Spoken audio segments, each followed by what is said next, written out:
lá. Isso eu estudei no doutorado. Por que o metrô se expande em determinados lugares e não para outros? Por que o metrô não chega na cidade de Tiradentes, mas você tem uma linha verde que vai cruzar da Vila Prudente pela Anália Franco, que já é um bairro valorizado, um distrito valorizado, e vai chegar na Penha.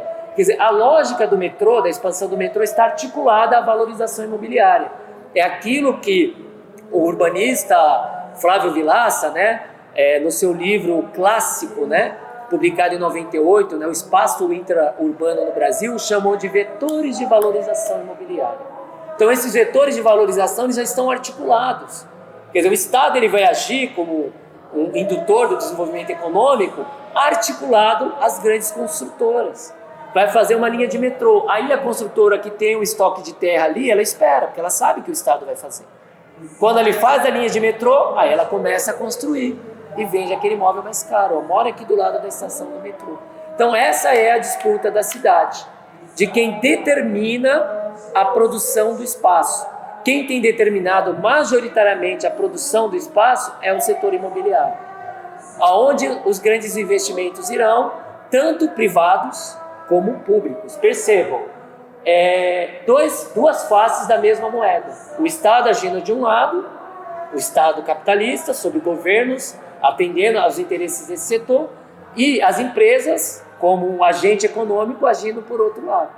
Duas faces da mesma moeda, né? Produção e reprodução. Então, quando a gente fala de urbano, a gente está pensando o quê?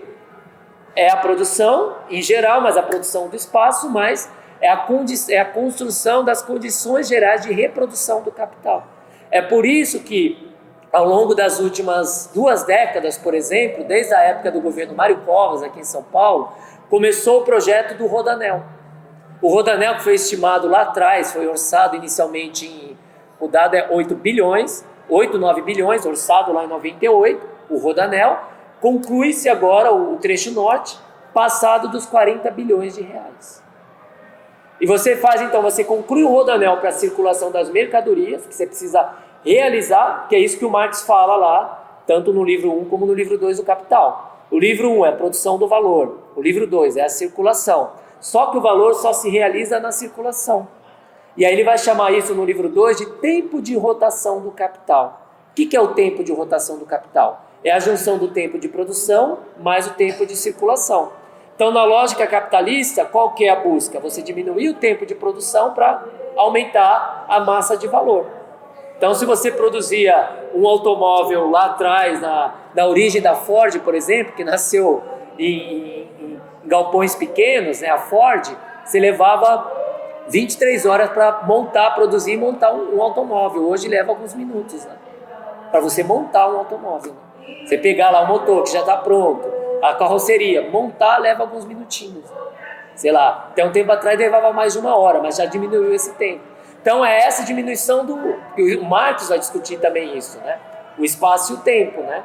Você diminui o tempo e o espaço de circulação. E aí então é a junção do tempo de produção e o tempo de circulação, é o tempo de rotação do capital, para você pensar um ciclo de acumulação do capital, né?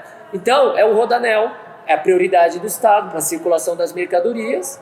Claro que vai atender parte das pessoas, né, que dirigem carros, automóveis, mas, por exemplo, tem trechos, parece que não entra a circulação de ônibus coletivo, por exemplo, né?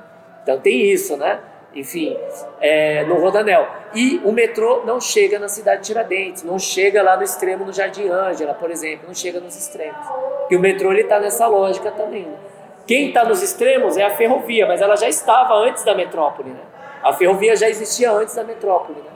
Então, voltando a Coab tem isso, né? Um grande conjunto habitacional que está inserido nessa lógica de produção capitalista, né? Nessa expansão, né?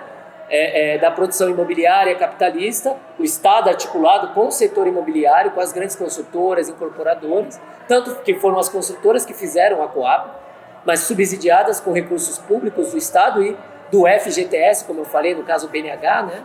Então isso ajudou a financiar a expansão imobiliária também. Bate o tambor, ai, oi, oi, e treme o chão,